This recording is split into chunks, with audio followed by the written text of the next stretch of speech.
फिर वे श्रुतर्वा को साथ लेकर वृत्रनश्व के पास चले। वृत्रनश्व ने भी अपने राज्य की सीमा पर आकर उन दोनों का विधिवत स्वागत किया, उन्हें घर ले जाकर अर्घ्य और पाद्य दिया तथा उनकी आज्ञा पाकर वहां पधारने का प्रयोजन पूछा। तब अगस्त्य जी ने कहा, राजन, हम दोनों आपके पास धन लेने की इच्छा से आए हैं, अतः तुम दूसरों को पीड़ा न पहुंचाकर प्राप्त किए हुए धन में से हमें यथासंभव भाग दो। अगस्त्य जी की बात सुनकर राजा ने उन्हें आय व्यय का हिसाब दिखा दिया और कहा कि इसमें जो धन अधिक हो वह आप ले लीजिए। समदृष्टि अगस्त्य जी ने आय व्यय का लेखा बराबर देखकर विचार किया कि इसमें से भी कुछ लेने से प्राणियों को दुख ही होगा। इसलिए वहां से धन लेने का संकल्प छोड़कर वे तीनों पुरुकुत्स के पुत्र महान धनवान राजा त्रसदस्यु के पास चले। इक्ष्वाकु कुलभूषण महाराज त्रसदस्यु ने भी उसी प्रकार उनका स्वागत सत्कार किया। वहां भी आय व्यय का जोड़ समान देखकर उन्होंने धन नहीं लिया। तब उन सब राजाओं ने आपस में विचार करके कहा, मुनिवर, इस समय संसार में इल्वल नाम का एक दैत्य बड़ा धनवान है। उसके सिवा हम सब लोग तो धन की इच्छा रखने वाले ही हैं, अतः वे सब मिलकर इल्वल के पास चले। इल्वल को जब मालूम हुआ कि महर्षि अगस्त्य राजाओं को साथ लिए आ रहे हैं, तो उसने अपने मंत्रियों के सहित राज्य की सीमा पर जाकर उनका सत्कार किया। फिर हाथ जोड़कर पूछा, आप लोगों ने इधर कैसे कृपा की है? कहिए, मैं आपकी क्या सेवा करूं? तब अगस्त्य जी ने हंसकर कहा, असुरराज, हम आपको बड़ा सामर्थ्यवान और धन कुबेर समझते हैं। मेरे साथ जो राजा लोग हैं, ये तो विशेष धनी नहीं हैं और मुझे धन की बड़ी आवश्यकता है। अतः दूसरों को कष्ट पहुंचाए बिना जो न्याय युक्त धन आपको मिला है, उस अपने धन का कुछ भाग यथाशक्ति हमें दीजिए। यह सुनकर इल्वल ने मुनिवर को प्रणाम करके कहा, मुनिवर, मैं जितना धन देना चाहता हूँ, यदि आप मेरे उस मनोभाव को बता दे तो मैं आपको धन दे दूंगा। अगस्त्य जी बोले, असुरराज, तुम प्रत्येक राजा को 10,000 गौएं और इतनी ही स्वर्ण मुद्राएं देना चाहते हो तथा मुझे इससे दूनी गायें और सुवर्ण मुद्रा, एक सोने का रथ और मन के समान वेगवान 2 घोड़े देने की तुम्हारी इच्छा है। तुम पता लगाकर देखो, यह सामने वाला रथ सोने का ही है। यह सुनकर उस दैत्य ने उन्हें बहुत सा धन दिया। उस रथ में जुटे हुए विराव और सुराव नाम के घोड़े तुरंत ही संपूर्ण धन और राजाओं के सहित अगस्त्य जी को उनके आश्रम पर ले आए। फिर अगस्त्य जी की आज्ञा पाकर राजा लोग अपने-अपने देशों को चले गए और अगस्त्य जी ने लोपामुद्रा की समस्त कामनाएं पूर्ण की। तब लोपामुद्रा ने कहा, भगवन, आपने मेरी समस्त कामनाएं पूर्ण कर दी। अब आप मेरे गर्भ से एक पराक्रमी पुत्र उत्पन्न करें। अगस्त्य जी बोले, सुंदरी, मैं तुम्हारे सदाचार से बहुत प्रसन्न हूँ, इसलिए तुम्हारी संतति के विषय में मेरा जैसा विचार है, उसे कहता हूँ, सुनो। बताओ, तुम्हारे सहस्त्र पुत्र हो या सहस्त्र पुत्रों के समान 100 पुत्र हो, अथवा 100 के समान 10 पुत्र हो, या सहस्त्रों को परास्त कर देने वाला केवल एक ही पुत्र हो। लोपामुद्रा ने कहा, तपोधन, मुझे तो सहस्त्रों की बराबरी करने वाला एक ही पुत्र दीजिए। बहुत से अयोग्य पुरुषों से तो एक ही योग्य और विद्वान पुरुष अच्छा है।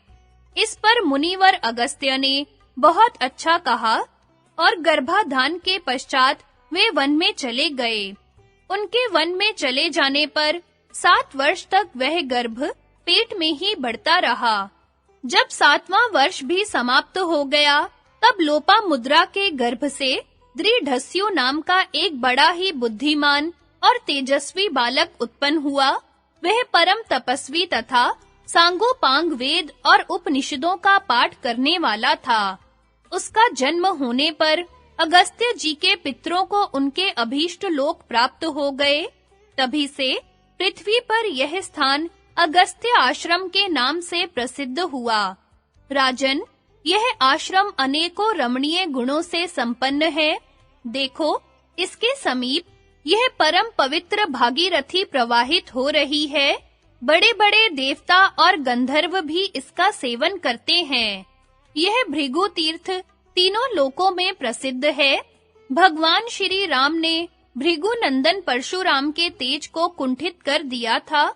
उसे उन्होंने इसी तीर्थ में स्नान करके पुनः प्राप्त किया था। इस समय तुम्हारा तेज भी दुर्योधन ने हर लिया है, सो तुम इस तीर्थ में स्नान करके उसे प्राप्त करो। परशुराम के तेजोहीन होने तथा पुनः तेज प्राप्त करने का प्रसंग। वैशंपायन जी कहते हैं, राजन, महर्षि लोमश की यह बात सुनकर महाराज युधिष्ठिर ने भाइयों और द्रौपदी के सहित उस तीर्थ में स्नान करके अपने पितृ और देवताओं को संतुष्ट किया। उसमें स्नान करने से उनका तेजस्वी शरीर और भी कांतिमान प्रतीत होने लगा और वे शत्रुओं के लिए दुर्जय हो गए। फिर पांडुनंदन युधिष्ठिर ने लोमश जी से पूछा, भगवन, कृपा करके बताइए कि परशुराम जी के शरीर का तेज क्यों क्षीण हो गया था और वह उन्हें फिर किस प्रकार प्राप्त हुआ। लोमश जी बोले, महाराज, मैं आपको भगवान श्री राम और मतिमान परशुराम जी का चरित सुनाता हूँ। आप सावधान होकर सुनिए। महात्मा दशरथ जी के यहाँ पुत्र रूप से स्वयं भगवान विष्णु ने ही रावण के वध के लिए रामावतार धारण किया था। दशरथ नंदन श्री राम ने बाल्यकाल में ही अनेकों अद्भुत पराक्रम किए थे। उनका सुयश सुनकर रेणुका सुवन भृगुवर्य परशुराम जी को बड़ा कौतूहल हुआ और वे अपना क्षत्रियों का संहार करने वाला दिव्य धनुष ले उनके पराक्रम की परीक्षा लेने के लिए अयोध्यापुरी में आए। जब दशरथ जी ने उनके आगमन का समाचार सुना, तो उन्होंने राजकुमार राम को सबके आगे रखकर अपने राज्य की सीमा पर भेजा। राम जी को प्रसन्न वदन और शस्त्र अस्त्र से सुसज्जित देख परशुराम जी ने कहा, राजकुमार, मेरा यह धनुष काल के समान कराल है। यदि तुम में बल हो तो इसे चढ़ाओ। तब श्री रामचंद्र ने परशुराम जी के हाथ से वह दिव्य धनुष ले लिया और खेल ही में उसे चढ़ा दिया। फिर मुस्कुराते हुए उसकी प्रत्यंचा का टंकार किया। उसके शब्द से समस्त प्राणी ऐसे भयभीत हो गए मानो उन पर वज्र टूट पड़ा हो। इसके पश्चात उन्होंने परशुराम जी से कहा, ब्राह्मण, लीजिए, आपका धनुष तो चढ़ा दिया, अब और क्या सेवा करूं? तब परशुराम जी ने उन्हें एक दिव्य बाण देकर कहा कि इसे धनुष पर रखकर उसे कान तक खींचकर दिखाओ। यह सुनकर श्री रामचंद्र ने कहा, भृगुनंदन, आप बड़े अभिमानी जान पड़ते हैं। मैं आपकी बातें सुनकर भी अनसुनी कर रहा हूँ। आपने अपने पितामह ऋचिक की कृपा से विशेषतः क्षत्रियों को हराकर ही यह तेज प्राप्त किया है। निश्चय ही इसी से आप मेरा भी तिरस्कार कर रहे हैं। अच्छा, मैं आपको दिव्य नेत्र देता हूँ, उनसे आप मेरे स्वरूप को देखिए।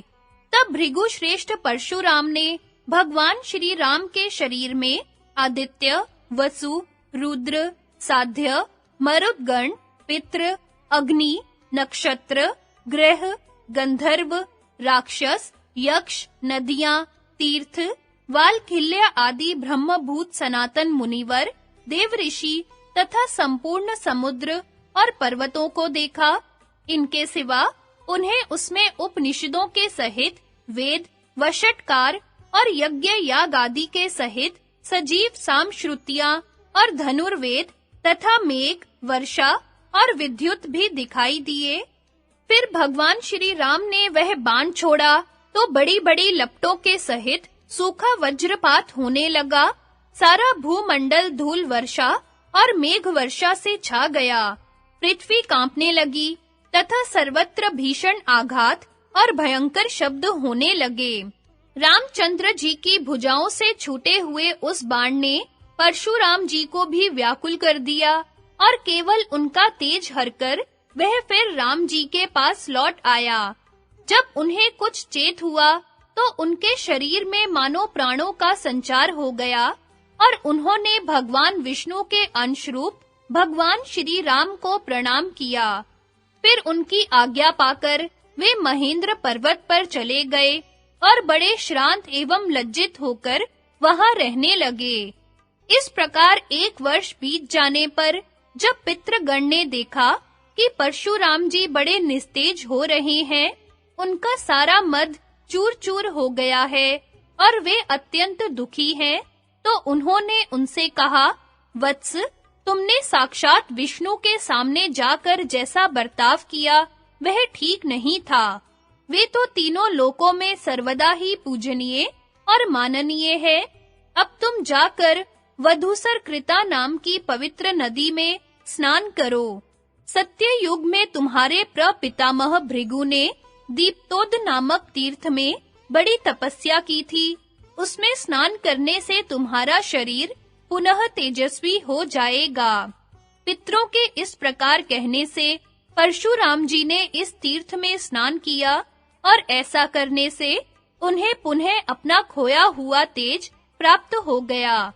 महाराज परम पराक्रमी परशुराम जी ने इस प्रकार विष्णु भगवान से अड़कर अपना तेज खो दिया था।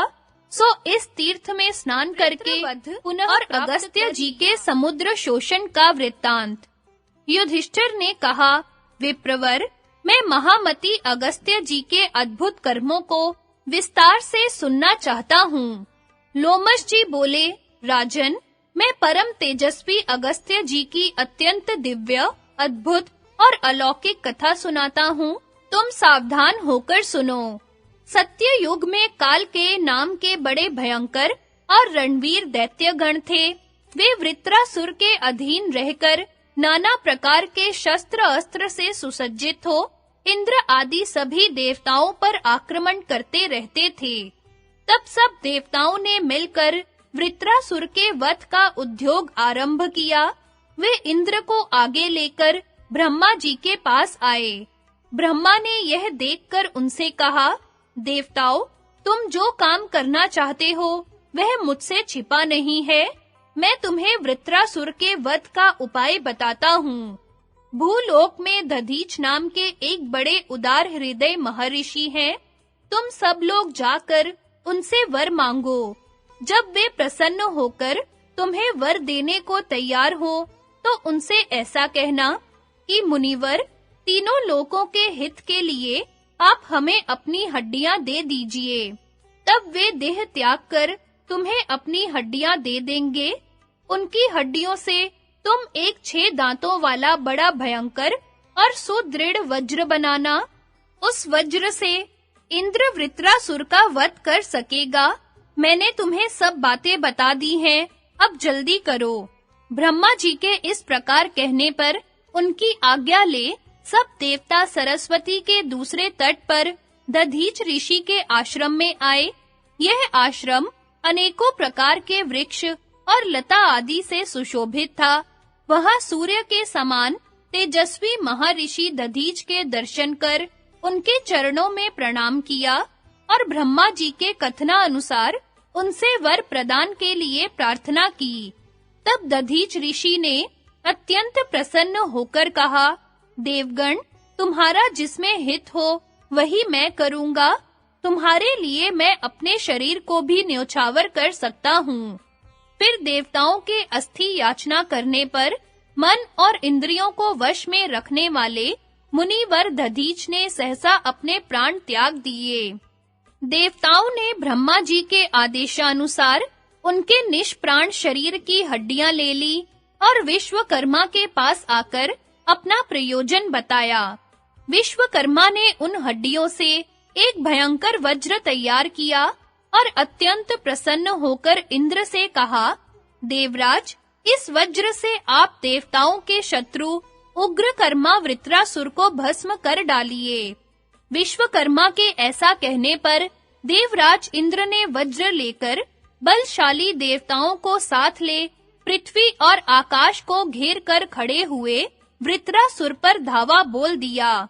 उस समय शिखर युक्त पर्वतों के समान विशाल कालकई गण अनेकों अस्त्र शस्त्र लिए वृत्रासुर की सब ओर से रक्षा कर रहे थे। देवताओं और ऋषियों के तेज से संपन्न इंद्र का बल बढ़ा हुआ देख वृत्रासुर ने बड़ा भीषण सिंहनाद किया। उसकी गर्जना से पृथ्वी, आकाश, समस्त दिशाएं और पर्वत डगमगाने लगे। यहाँ तक कि उससे इंद्र भी भयभीत हो गया और उसने वृत्रासुर पर अपना भीषण वज्र छोड़ा। उस वज्र की चोट से प्राणहीन होकर वह महादैत्य उसी प्रकार पृथ्वी पर गिर पड़ा जैसे पूर्व काल में विष्णु भगवान के हाथ से खिसककर महाशैल मंदराचल गिर गया था। वृत्रासुर के मारे जाने से सभी देवता और महर्षियों को बड़ा आनंद हुआ और वे इंद्र की स्तुति करने लगे। इसके पश्चात उन्होंने वृत्रासुर के वध से दुखी काल के आदि समस्त दैत्यों को भी मारना आरंभ किया। तब वे सब दैत्य उनसे भयभीत होकर बड़े-बड़े मच्छों और नाकों से भरे हुए अगाध समुद्र में घुसकर छुप गए। वहां से वे अत्यंत व्याकुल होकर आपस में त्रिलोकी के नाश का उपाय सोचने लगे। विचार करते-करते उन्हें कालवश एक बड़ा ही भयंकर उपाय सूझा। उन्होंने निश्चय किया कि समस्त लोकों की रक्षा तप से होती है, अतः सबसे पहले तप का ही नाश करना चाहिए। पृथ्वी में जो भी तपस्वी, धर्मात्मा और ज्ञाननिष्ठ पुरुष हैं, उनके संहार के लिए शीघ्रता करनी चाहिए। बस उनका नाश होने से सारा संसार स्वयं ही नष्ट हो जाएगा। ऐसा निश्चय कर वे समुद्र में रहते हुए ही त्रिलोकी का नाश करने में तत्पर हो गए। वे क्रोध में भर गए और नित्य प्रति रात में समुद्र से बाहर आकर आसपास के आश्रम और तीर्थ आदि में रहने वाले मुनियों को खा जाते तथा दिन में समुद्र में छिपे रहते। उनका अत्याचार यहाँ तक बढ़ा कि सारी पृथ्वी पर ऋषि मुनियों की हड्डियां दिखाई देने लगी तथा उनके कारण वह ऐसी जान पड़ने लगी मानो शंखों की ढेरियों से ढकी हुई हो। राजन, जब इस प्रकार संसार का संहार होने लगा तथा यज्ञ याग आदि के समारोह नष्ट हो गए, तो देवता लोग बड़े दुखी हुए। उन्होंने देवराज इंद्र के साथ मिलकर सलाह की और शरणागत वत्सल देवाधिदेव श्री मन्नारायण की शरण ली। देवताओं ने वैकुंठनाथ अपराजित भगवान मधुसूदन के पास जाकर उन्हें नमस्कार किया और उनकी इस प्रकार स्तुति की। प्रभो, आप सारे संसार के उत्पत्ति, पालन और संहार करने वाले हैं। आप ही ने इस चराचर विश्व की रचना की है। कमल नयन, पूर्व काल में जब पृथ्वी समुद्र में डूब गई थी, तो आप ही ने वाराह रूप धारण करके इसका उद्धार किया था। पुरुषोत्तम, आप ही ने नरसिंह रूप धारण करके महाबली आदि दैत्य हिरण्यकशिपु का वध किया था।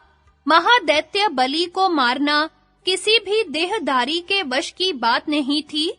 उसे भी आप ही ने वामन रूप धारण करके त्रिलोकी के ऐश्वर्य से भ्रष्ट किया था। महान धनुर्धर जंभ बड़ा ही क्रूर और यज्ञ याग आदि को ध्वंस करने वाला था।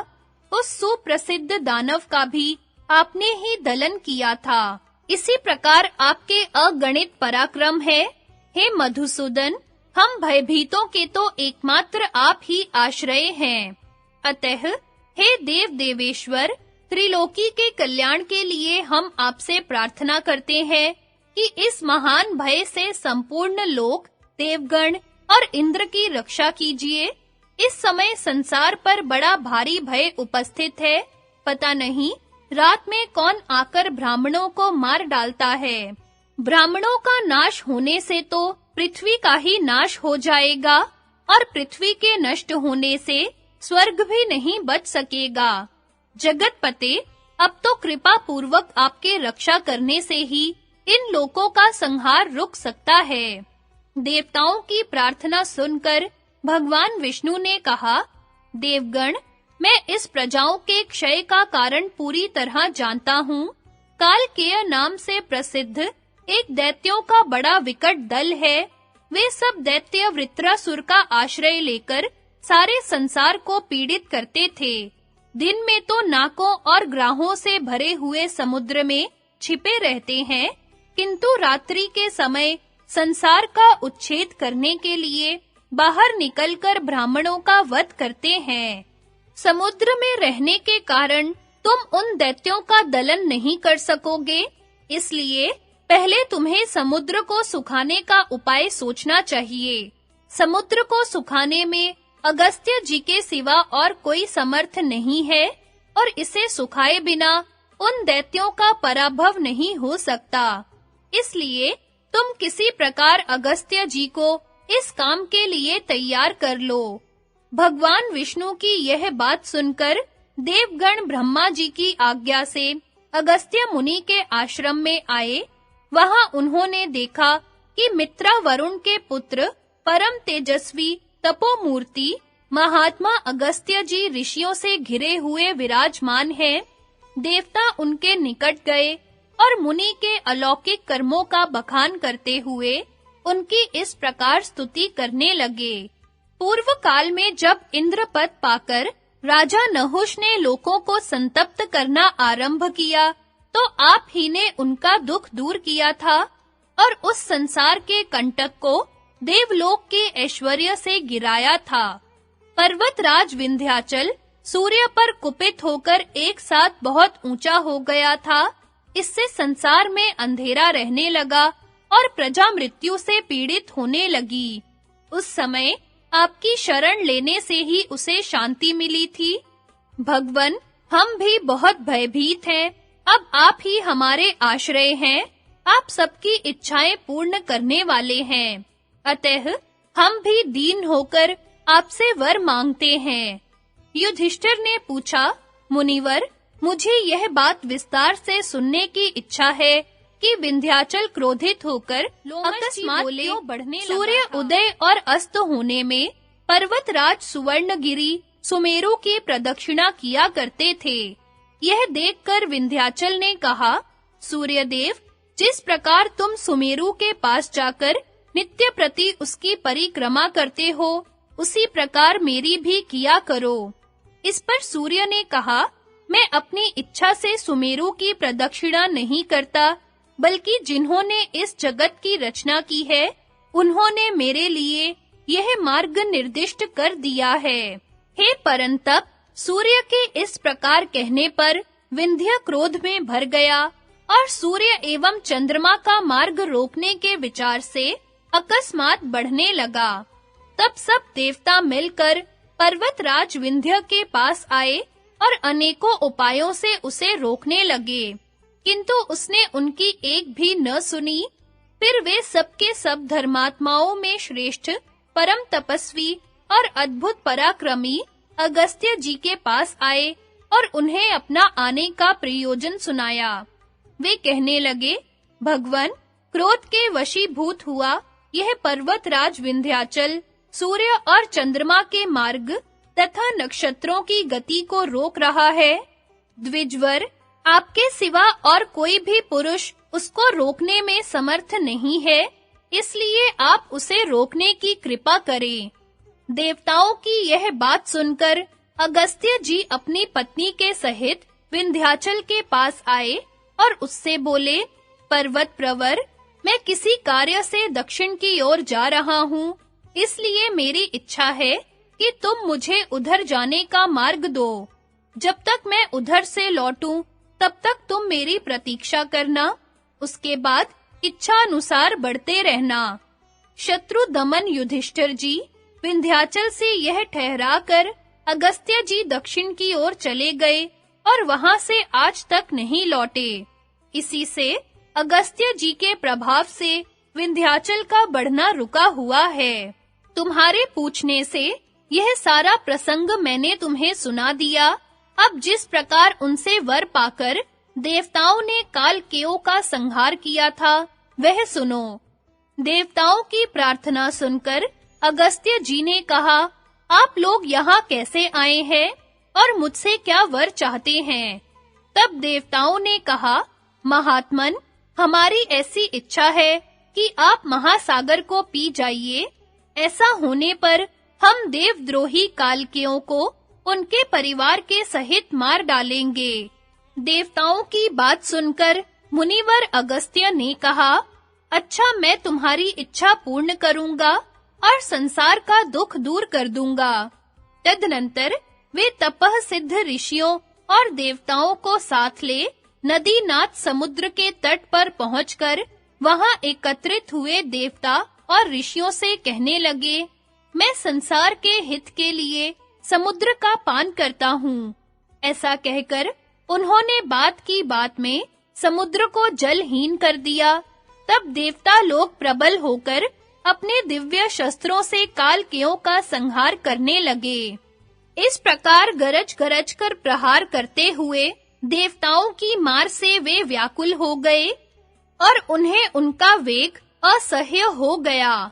उनकी मार खाकर 2 घड़ी तक तो कालकेयों ने भी भयंकर सिंहनाद करते हुए घनघोर युद्ध किया, किंतु वे पवित्र आत्मा मुनियों के तप से पहले ही दग्ध हो चुके थे। इसलिए सारी शक्ति लगाकर प्रयत्न करने पर भी वे देवताओं के हाथ से नष्ट हो गए तथा जो किसी प्रकार उस संहार से बचे, वे पृथ्वी को फोड़कर पाताल में चले गए। इस प्रकार दानवों का ध्वंस हो जाने पर देवताओं ने अनेकों प्रकार से स्तुति करते हुए अगस्त्य जी से प्रार्थना की कि अब आप पिए हुए जल को छोड़कर फिर समुद्र को भर दीजिए। इस पर अगस्त्य जी बोले, वह जल तो पच गया, अब समुद्र को भरने के लिए तुम कोई और उपाय सोचो। महर्षि की इस बात से देवताओं को बड़ा आश्चर्य हुआ और वे उदास हो गए। फिर उन्हें प्रणाम कर वे ब्रह्मा जी के पास आए और हाथ जोड़कर उनसे समुद्र को भरने की प्रार्थना की। ब्रह्मा जी ने कहा, देवगण, अब तुम इच्छा अनुसार अपने-अपने स्थानों को जाओ। आज से बहुत समय बाद राजा भगीरथ अपने पुरखों का उद्धार का प्रयत्न करेगा, उससे समुद्र फिर जल से भर जाएगा। ब्रह्मा जी की बात सुनकर देवता अपने-अपने स्थानों को चले गए और उस समय की प्रतीक्षा करने लगे। सगर पुत्रों का नाश और गंगा अवतरण। युधिष्ठिर जी ने पूछा, ब्राह्मण, समुद्र के भरने में भगीरथ के पूर्व पुरुष किस प्रकार कारण हुए? भगीरथ ने उसे किस प्रकार भरा? यह प्रसंग मैं विस्तार से सुनना चाहता हूँ। लोमश जी बोले, राजन, इक्ष्वाकु वंश में सगर नाम के एक राजा थे। वे बड़े ही रूपवान, बलवान, प्रतापी और पराक्रमशील थे। उनकी वैदर्भी और शैब्या नाम की 2 स्त्रियां थीं। उन्हें साथ लेकर वे कैलाश पर्वत पर गए और वहां योगाभ्यास करते हुए बड़ी कठिन तपस्या करने लगे। कुछ काल तपस्या करने पर उन्हें त्रिपुर नाशक त्रिनयन भगवान शंकर के दर्शन हुए। महाराज सगर ने दोनों रानियों के सहित भगवान के चरणों में प्रणाम किया और पुत्र के लिए प्रार्थना की।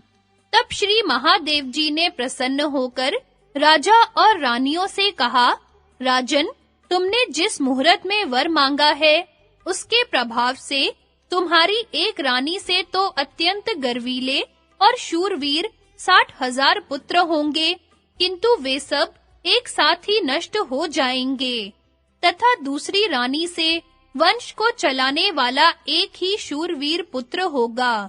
ऐसा कहकर भगवान रुद्र वहीं अंतर्धान हो गए और राजा सगर अत्यंत प्रसन्न हो अपनी रानियों के सहित घर लौट आए। फिर कमल नयनी वैदर्भी और शैब्या ने गर्भ धारण किया और समय आने पर वैदर्भी के गर्भ से एक तुम्बी उत्पन्न हुई तथा शैब्या ने एक देव रूपी बालक उत्पन्न किया। राजा ने उस तुम्बी को फेंकवाने का विचार किया। इसी समय गंभीर स्वर से यह आकाशवाणी हुई कि राजन, ऐसा साहस न करो। इस प्रकार पुत्रों का परित्याग करना उचित नहीं है। इस तुम्बी के बीज निकालकर उन्हें कुछ गर्म किए हुए घी से भरे हुए घड़ों में पृथक-पृथक रख दो। इससे तुम्हें 60,000 पुत्र प्राप्त होंगे। आकाशवाणी सुनकर राजा ने वैसा ही किया। उन्होंने तुम्बी का एक-एक बीज एक-एक घृत पूर्ण घट में रखवा दिया और प्रत्येक घड़े की रक्षा करने के लिए एक-एक दासी नियुक्त कर दी।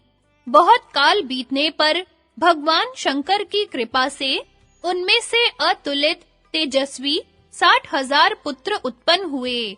वे बड़े ही घोर प्रकृति के और क्रूर कर्म करने वाले थे तथा आकाश में उड़कर चलते थे। संख्या में बहुत होने के कारण वे देवताओं के सहित संपूर्ण लोकों का तिरस्कार किया करते थे। इस प्रकार बहुत समय निकल जाने पर राजा सगर ने अश्वमेध यज्ञ की दीक्षा ली। उनका छोड़ा हुआ घोड़ा पृथ्वी पर विचरने लगा। राजा के पुत्र उसकी रखवाली पर नियुक्त थे। घूमता-घूमता वह जलहीन समुद्र के पास पहुंचा, जो इस समय बड़ा भयंकर जान पड़ता था। यद्यपि राजकुमार बड़ी सावधानी से उसकी चौकसी कर रहे थे, तो भी वह वहां पहुंचने पर अदृश्य हो गया। जब वह ढूंढने पर भी न मिला, तो राजपुत्रों ने समझा कि उसे किसी ने चुरा लिया है और राजा सगर के पास आकर ऐसा ही कह दिया। वे बोले, पिताजी, हमने समुद्र, द्वीप, वन, पर्वत, नदी, नद और कंदराएं सभी स्थान छान डाले, परंतु हमें न तो घोड़ा ही मिला और न उसको चुराने वाला ही। पुत्रों की यह बात सुनकर सगर को बड़ा क्रोध हुआ और उन्होंने आज्ञा दी कि जाओ, फिर घोड़े की खोज करो और बिना उस यज्ञ पशु के लौटकर मत आना। पिताजी का ऐसा आदेश पाकर सगर पुत्र फिर सारी पृथ्वी में घोड़े की खोज करने लगे। अंत में उन शूरवीरों ने एक जगह पृथ्वी को फटी हुई देखा। उसमें उन्हें एक छिद्र भी दिखाई दिया। तब वे कुदाल तथा दूसरे हथियारों से उस छिद्र को खोदने लगे। खोदते-खोदते उन्हें बहुत समय हो गया, किंतु फिर भी घोड़ा दिखाई न दिया। इससे उनका क्रोध और भी बढ़ गया और उन्होंने ईशान कोण में उसे पाताल तक खोद डाला। वहां उन्होंने अपने घोड़े को घूमता देखा तथा उसके पास ही उन्हें अतुलित तेजो राशि महात्मा कपिल भी दिखाई दिए। घोड़े को देखकर उन्हें हर्ष से रोमांच हो आया, किंतु कालवश भगवान कपिल पर वे क्रोध से भर गए और उनका तिरस्कार करके घोड़े को लेने के लिए आगे बढ़े। इससे महातेजस्वी कपिल जी को भी क्रोध हो आया। उन्होंने त्योरी चढ़ाकर सगर पुत्रों पर अपना तेज छोड़ा और उन मंद बुद्धियों को भस्म कर दिया। उन्हें भस्मीभूत हुआ देख देवऋषि नारद राजा सगर के पास आए और उन्हें सारा समाचार सुना दिया। नारद जी की बात सुनकर एक मुहूर्त के लिए तो राजा उदास हो गए, किंतु फिर उन्हें महादेव जी की बात का स्मरण हो आया। तब उन्होंने असमंजस के पुत्र अपने पोते अंशुमान को बुलाकर कहा, बेटा, मेरा अतुलित तेजस्वी 60,000 पुत्र कपिल जी के तेज से मेरे ही कारण नष्ट हो गए हैं तथा अपने धर्म की रक्षा और प्रजा का हित करने के लिए मैंने तुम्हारे पिता का भी परित्याग कर दिया। तपोधन लोमश जी, राजाओं में श्रेष्ठ सगर ने अपने औरस पुत्र को क्यों त्याग दिया था? लोमश जी बोले, राजन, महाराज सगर का शैब्या के गर्भ से उत्पन्न हुआ पुत्र असमंजस नाम से विख्यात था। वह अपने पुरवासियों के दुर्बल बालकों के रोने चिल्लाने पर भी गला पकड़कर नदी में डाल देता था। इससे सब पुरवासी भय और शोक से व्याकुल रहने लगे। एक दिन राजा सगर के पास आकर हाथ जोड़कर कहने लगे, महाराज, आप हमारी शत्रुओं के शासन आदि जनित संकटों से रक्षा करने वाले हैं। अतः इस समय असमंजस से हमें जो घोर भय उपस्थित हो गया है, उससे भी हमारी रक्षा कीजिए। पुरवासियों की बात सुनकर महाराज सगर एक मुहूर्त तक उदास रहे और फिर मंत्रियों को बुलाकर इस प्रकार कहा, यदि आप लोग मेरा प्रिय करना चाहते हैं, तो तुरंत ही एक काम कीजिए, मेरे पुत्र असमंजस को अभी इस नगर से बाहर निकाल दीजिए। राजा की आज्ञा अनुसार मंत्रियों ने तत्काल वैसा ही किया। इस प्रकार महात्मा सगर ने पुरवासियों के हित के लिए अपने पुत्र को निकाल दिया था। सगर ने अंशुमान से कहा, बेटा, तुम्हारे पिता को मैं नगर से निकाल चुका हूँ। मेरे और सब पुत्र भस्म हो गए हैं और यज्ञ का घोड़ा भी मिला नहीं है। इसलिए मेरे चित्त में बड़ा खेद हो रहा है। तुम किसी प्रकार घोड़ा ढूंढ कर लाओ, जिससे मैं यज्ञ को पूरा करके स्वर्ग प्राप्त कर सकूं। सगर की बात सुनकर अंशुमान को बड़ा दुख हुआ और वह उसी स्थान पर आया जहां पृथ्वी खोदी गई थी तथा उसी स्थान से वह समुद्र में प्रवेश कर गया। वहां उसने उस अश्व और महात्मा कपिल को देखा। तेजोनिधि परम ऋषि कपिल के दर्शन कर उसने प्रणाम किया और उनकी सेवा में वहां आने का प्रयोजन निवेदन किया। अंशुमान की बातें सुनकर महर्षि कपिल बहुत प्रसन्न हुए और उससे बोले, वत्स, मैं तुम्हें वर देना चाहता हूँ, तुम्हारी जो इच्छा हो मांग लो। अंशुमान ने पहले वर में यज्ञीय अश्व मांगा और दूसरे वर से अपने पितरों को पवित्र करने की प्रार्थना की। तब महातेजस्वी मुनिवर कपिल ने कहा, हे अनग, तुम्हारा कल्याण हो। तुम जो वर मांगते हो वह मैं तुम्हें देता हूँ। तुम में क्षमा, धर्म और सत्य विद्यमान है। तुमसे सगर का जीवन सफल होगा और तुम्हारे पिता भी पुत्रवान गिने जाएंगे। तुम्हारे प्रभाव से ही सगर पुत्र स्वर्ग प्राप्त करेंगे। तुम्हारा पौत्र भगीरथ सगर पुत्रों का उद्धार करने के लिए महादेव जी को प्रसन्न करके स्वर्ग लोक से गंगा जी को लाएगा और यह यज्ञ अश्व तो तुम प्रसन्नता से ले जाओ। कपिल जी के इस प्रकार कहने पर अंशुमान घोड़ा लेकर राजा सगर की यज्ञशाला में आया और उसने उनके चरणों में प्रणाम किया। राजा सगर ने अंशुमान का सिर सूंघा तथा यह जानकर कि घोड़ा यज्ञशाला में आ गया है, उन्होंने पुत्रों के मारे जाने का शोक त्याग दिया। उन्होंने अंशुमान का बड़ा आदर किया और अपना अधूरा यज्ञ पूरा कर दिया। इसके बाद बहुत दिनों तक राजा सगर ने अपनी प्रजा का पुत्रवत पालन किया। अंत में अपने पौत्र पर राज्य का भार छोड़कर स्वयं स्वर्ग सिधारे। महात्मा अंशुमान ने भी अपने पितामह के समान ही आसमुद्र भूमंडल का पालन किया। उनके दिलीप नाम का धर्मात्मा पुत्र हुआ। उसे राज्य सौंपकर अंशुमान भी परलोकवासी हुए। दिलीप को जब अपने पितृगण के विनाश की बात मालूम हुई, तो उनके हृदय में बड़ा संताप हुआ। वे उनके उद्धार का उपाय सोचने लगे और गंगा जी को लाने के लिए भी उन्होंने बहुत प्रयत्न किया, परंतु बहुत चेष्टा करने पर भी वे सफल न हो सके। उनके परम ऐश्वर्यशाली और धर्मपरायण भगीरथ नाम का पुत्र हुआ। उसे राज्य पर अभिषिक्त कर दिलीप वन में चले गए और वहां कालवश तपस्या के प्रभाव से स्वर्गवासी हो गए। महाराज, राजा भगीरथ महान धनुर्धर, चक्रवर्ती और महारथी थे।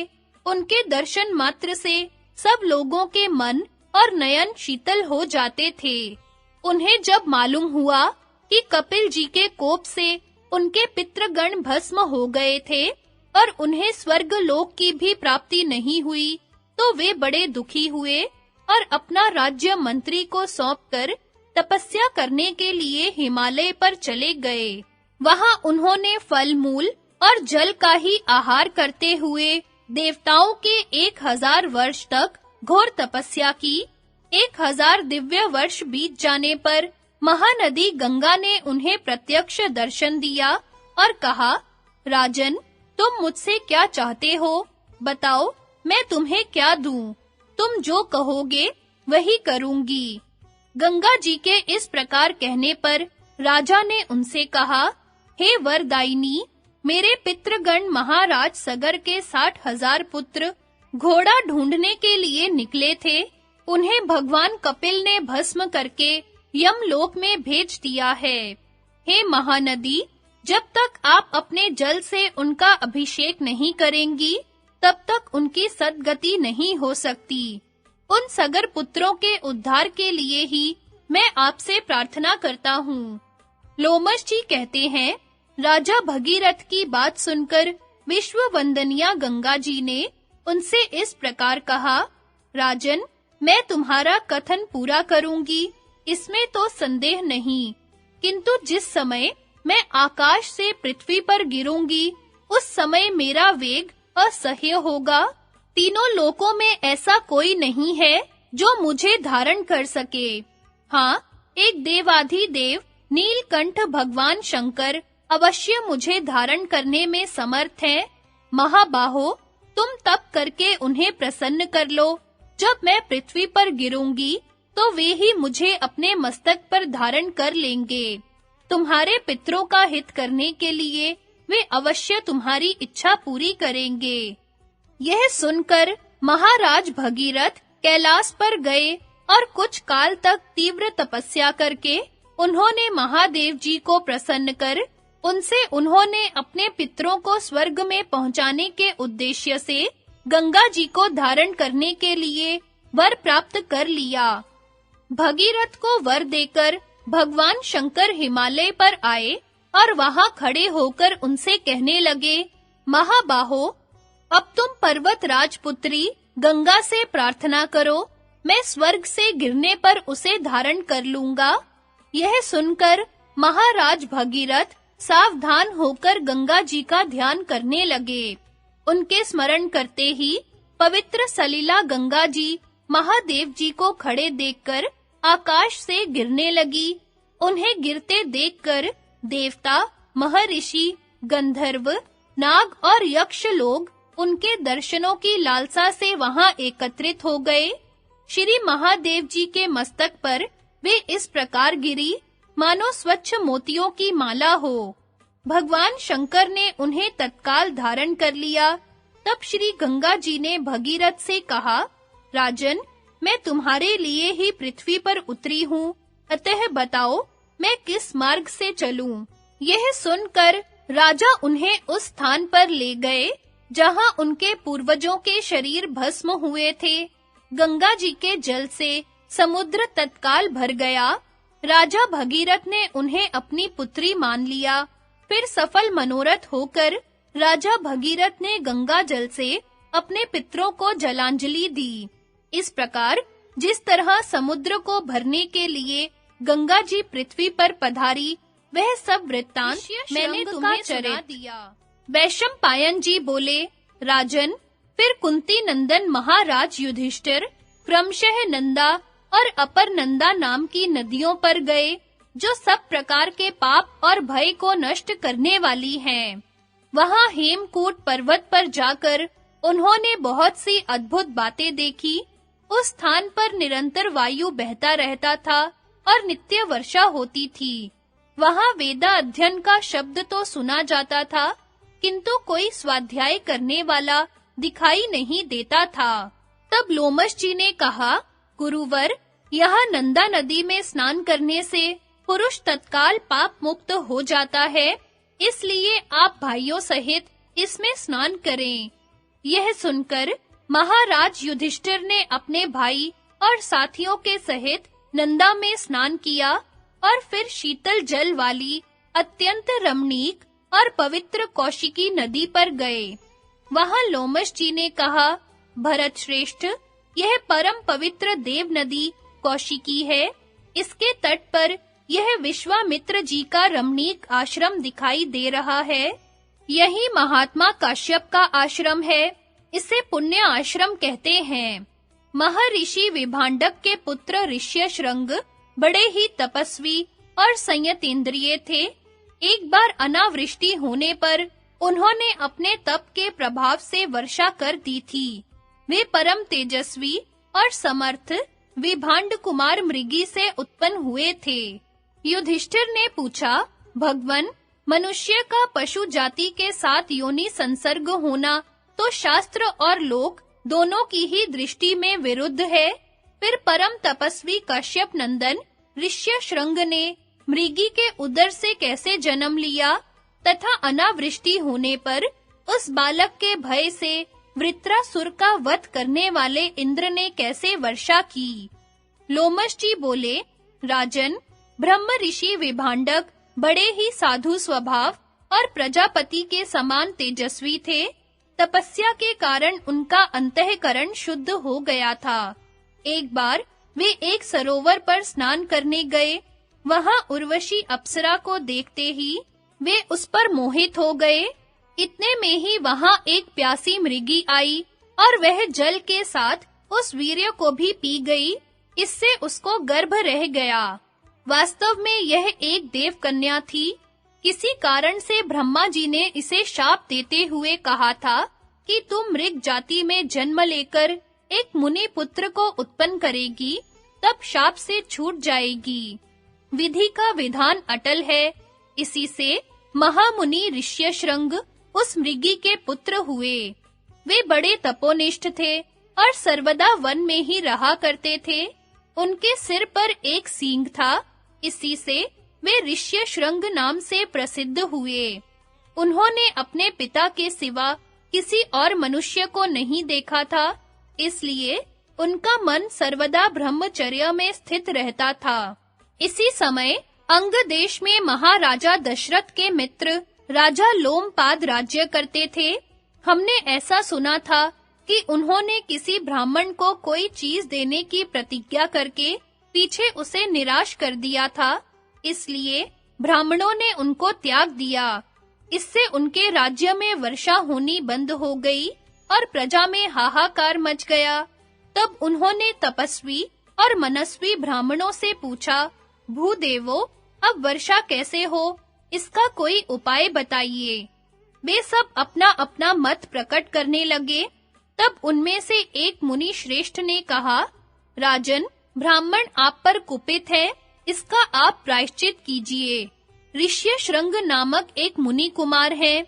वे वन में ही रहते हैं और बड़े ही शुद्ध एवं सरल हैं। स्त्री जाति का तो उन्हें कोई पता ही नहीं है। उन्हें आप अपने देश में बुला लीजिए। वे यदि यहाँ आ गए तो तुरंत ही वर्षा होने लगेगी। यह सुनकर राजा लोमपाद ने ब्राह्मणों के पास जाकर अपने अपराध का प्रायश्चित कराया। उनके प्रसन्न होने पर उन्होंने अपने मंत्रियों को बुलाकर ऋष्यशृंग को लाने के विषय में परामर्श किया। उनसे सलाह करके उन्होंने अपने राज्य की प्रधान वेश्याओं को बुलाया और उनसे कहा, सुंदरियों, तुम किसी प्रकार मोहित करके और अपने में विश्वास उत्पन्न करके मुनि कुमार ऋष्यशृंग को मेरे राज्य में ले आओ। तब उनमें से एक वृद्धा वैश्या ने कहा, राजन, मैं तपोधन ऋष्यशृंग को लाने का प्रयत्न तो करूंगी, परंतु मुझे जिन-जिन भोग सामग्रियों की आवश्यकता है, उन सबको दिलाने की आप कृपा करें।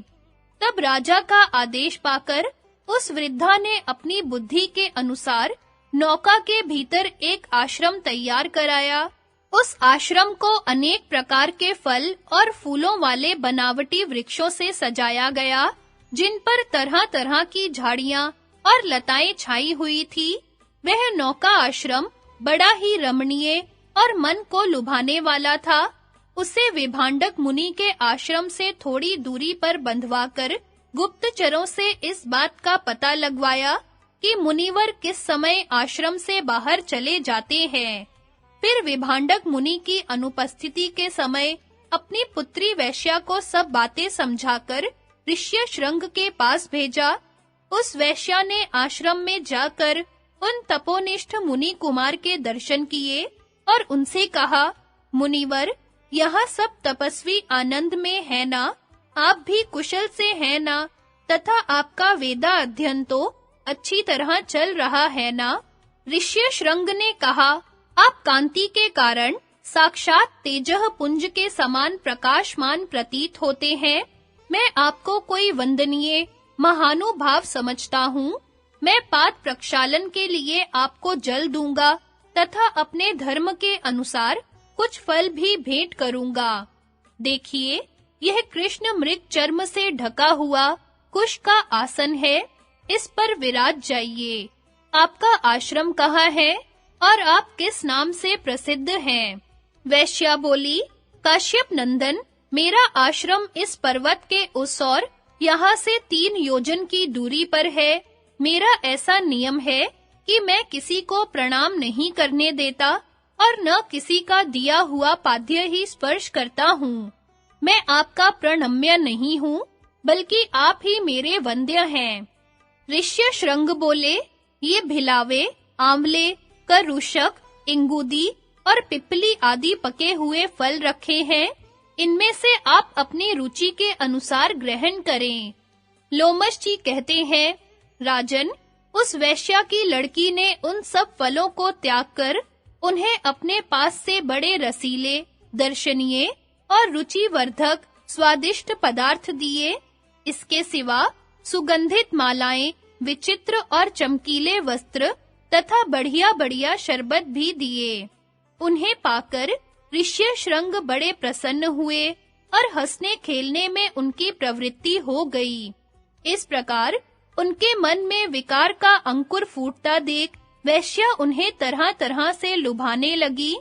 फिर कई बार उनका आलिंगन कर उनकी ओर कटाक्षपात करती अग्निहोत्र का बहाना करके वहां से चली गई। एक मुहूर्त बीतने पर आश्रम में कश्यप नंदन विभांडक मुनि आए। उन्होंने देखा कि ऋष्य शृंग अकेले में ध्यान सा लगाए बैठा है। उसके चित्त की स्थिति सर्वथा विपरीत हो गई है। वह ऊपर को देख-देख कर बार-बार दीर्घ निश्वास छोड़ता है। उसकी ऐसी दीन दशा देखकर उन्होंने कहा, बेटा, आज सायंकाल के अग्निहोत्र के लिए तुमने समिधाएं ठीक क्यों नहीं की?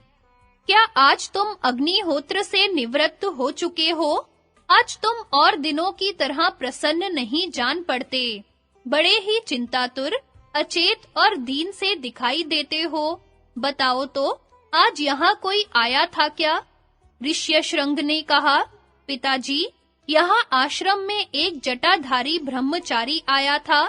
वह सुवर्ण के समान उज्जवल वर्ण था। उसके नेत्र कमल के समान विशाल थे। वह बड़ा ही रूपवान, सूर्य के समान तेजस्वी और अत्यंत गौर वर्ण था। उसके सिर पर बड़ी सुगंधित और लंबी-लंबी काली जटाएं थी। वे सुनहरी डोरियों से गुथी हुई थी।